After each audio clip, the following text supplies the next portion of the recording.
ఉండగోరిన ఎడల, మీరు ఒకవేళ గొప్ప వాళ్ళగా ఉండాలి అని అనుకుంటే వాడు మీకు పరిచారము చేయువాడై ఉండవలెను. వాడు మీకు పరిచారము చేయువాడనై ఉండవలెను. హల్లెలూయా. ఏమంట? పెద్దవాడిగా ఉండాలని వారు ఆశపడ్డారంట.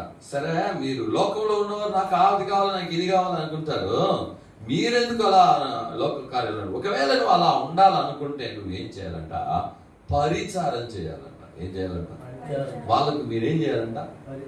పరిచారం చేయాలి. వినాలా మ్యాథ్లు? ఏం చేయాలంట? పరిచారం చేయాలి. ఎవరికి? ఒక్కొక్కరికి. హల్లెలూయా. ఒక పదవి అన్నది అదేందో ఒక అధికారం కాదు. నేను చెప్పేది నువ్వు చేయాలా అన్నది కాదు.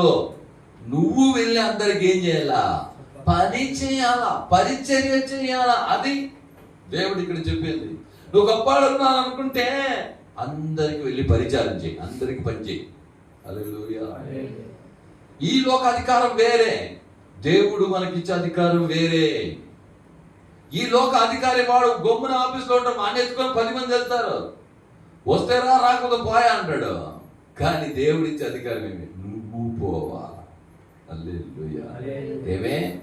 నువ్వు పోవాలి, నువ్వు వెళ్ళి పని చేయాలి వాళ్ళకి. అది ఇక్కడ. అందుకే యేసయ్య ఏం చేశాడంటే ఈ మాటలు ఏం చేశాడో చెప్పారు. లూకా రాసిన సువార్త 18వ అధ్యాయము 9వ వాక్యంలో చూద్దాం.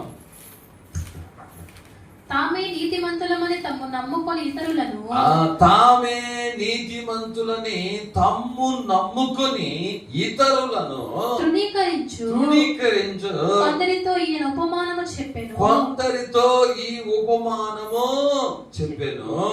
ప్రార్థన చేయుటకై 2 మనుషులు దేవాలయమునకు వెళ్ళిరి. వారిలో ఒకడు పరిసయ్యుడు, ఒకడు సుంకరి. తెలుసు మనకిది. హల్లెలూయా. ఇప్పుడు ఏం చెప్తున్నారంట? వాళ్ళు తామే నీతిమంతులని తమ్మును నమ్ముకున్నారంట. ఎవరు నమ్ముకున్నారంట? వాళ్ళే నమ్ముకున్నారంట. నేను నీతిమంతుణ్ణి, నేనెవరో, నేను ఒక్క తప్పు చేయలేదు, నేను ఎలాంటి వాడో తెలుసా? తాము నీతిమంతులమని అనుకొని నమ్ముకొని ఇంకొకరిని చూసి ఏం చేస్తారంట? తృణీకరిస్తారంట. ఇంకొకరిని తృణీకరించేది ఏమంట? ఇంకొకరిని వద్దుబా, పడలేదు.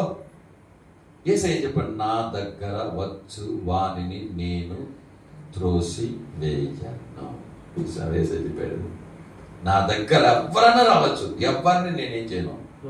త్రోసివేయను. నేను ఎవరిని తృణీకరించను. వాడు చదువుకున్నాడో, చదువు లేనివాడో, అందములో డబ్బున్నోడో లేడో, వాడి అసహ్యమైన వాడు, ఎట్లాంటి వాడైనాడు, ఎంత భయంకరమైన పాపి